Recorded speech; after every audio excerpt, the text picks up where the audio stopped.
From an economy that just keeps diving to a car that flies off the ground, you got to see this. Today's edition of CNN Student News is taking off. I'm Carl Azus. First up, Wall Street, where the stock market is struggling through a 6-day slump. Yesterday, the Dow Jones Industrial Average, which indicates how the overall market is doing, dropped 250 points. Experts blamed it on bad news from the banking industry and a report that retail sales dipped in December. One executive said, quote, "We knew it was bad, but not this bad." And as the Dow dips, so does the mercury, with parts of the country's Midwestern region shivering through sub-zero temperatures yesterday. But the worst may be yet to come. Experts say the next couple days will bring the coldest air of the season. They predict the frigid conditions will continue through the weekend and stick around for Tuesday's presidential inauguration. Time for the shout out.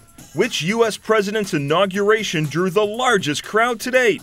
If you think you know it, shout it out. Was it George W. Bush, Bill Clinton, Ronald Reagan, or Lyndon Johnson? You've got 3 seconds. Go!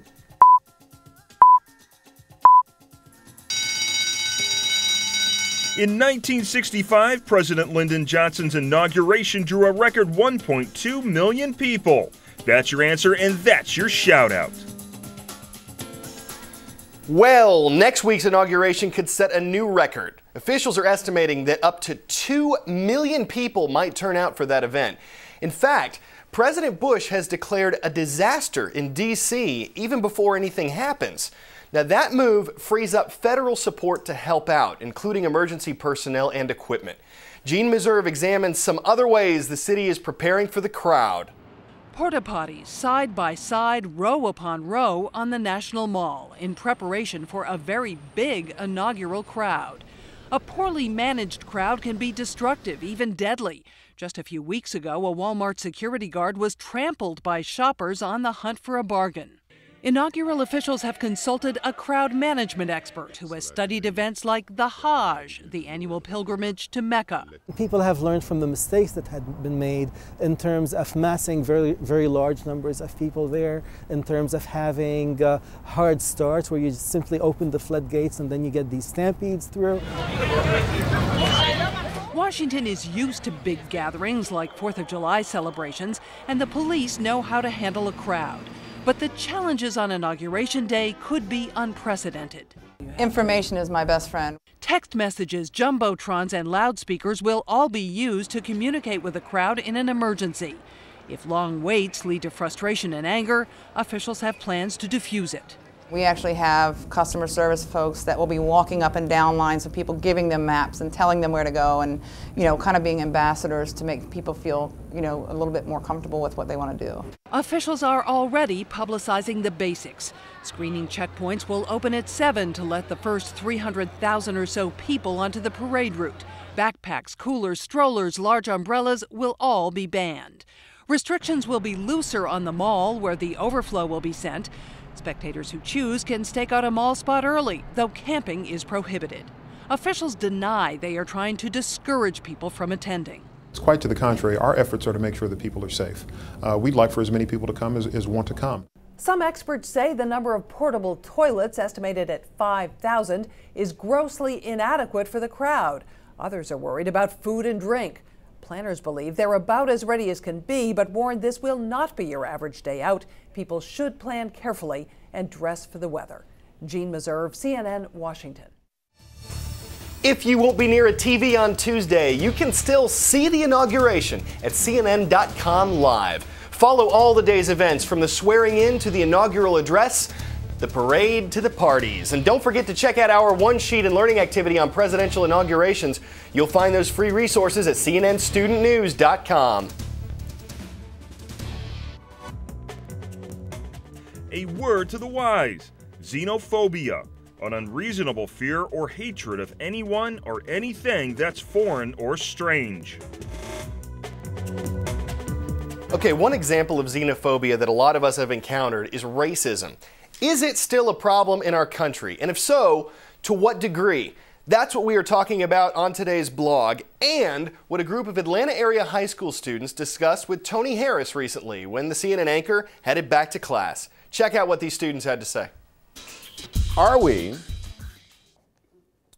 with this election, the nation's first black president, are we beyond race? No. No. Never. There are always going to be those barriers. Socioeconomic status, different things, they're always going to matter. Just to say that, well, now we've elected the African American, now that we've had all the support, that the glass ceiling has just all of a sudden disappeared, I think that's unrealistic. I believe that race will always be a problem. And that as time changed, our format for being harsh towards different racial groups has changed. I think that's always going to be in the back of everybody's mind because, I mean, for some people it's second nature. It's what they were taught when they were little, like for grandparents and great-grandparents. They can't help it. I'm not gonna teach my kids that, you know, about racism and all that. I'm gonna teach them everybody's all good. So, I mean, as you go through the ages, eventually as you get through, like, as you get down into my grandkids and great-grandkids and stuff, eventually race is going to become less and less of an issue until it's almost non-existent. That's not true, though. That's not true. We're gonna work on an elementary and middle school student. I went to all black schools. And I didn't really beat white people until the summer before I got to Grady. And at those schools where there were all black people, I had teachers who were people who fought in the civil rights movement and had parents who fought in the civil rights movement, and they told us these stories about these things.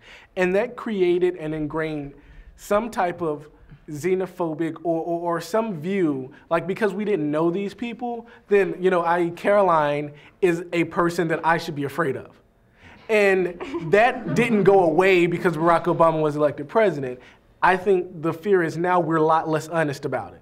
I think in the 60s people were honest about their racism, and right now it's more under the rug, and that's the danger. Or there could be the actual possibility that maybe we are changing. Which We're is not. what A 4-year-old who is growing up now thinks it's completely normal that an African American man and a woman were viable candidates for the presidency, and one of them is now the president. And that will never be weird or impossible because it's what they grew up with. How many of you believe that race relations in this country will improve during the Obama I think it depends on Barack Obama's actions as a president. They'll associate that with whether race relations improve or not. I wish people weren't so afraid to say, I don't know.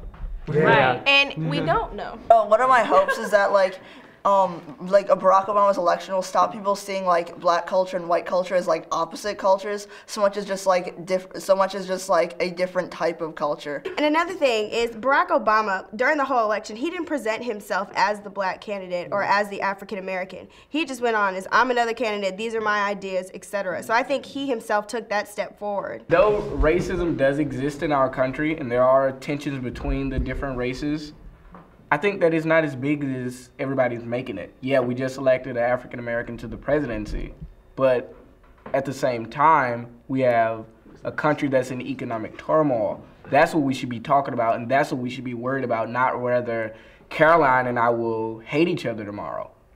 Because the answer is no. Probably not. DJ. I don't think that race is a big problem as it was in the 1960s. I think that this country has come a long way, and inevitably, no matter what happens, it will go even further. Anyone else? Last word. Okay, good. Awesome.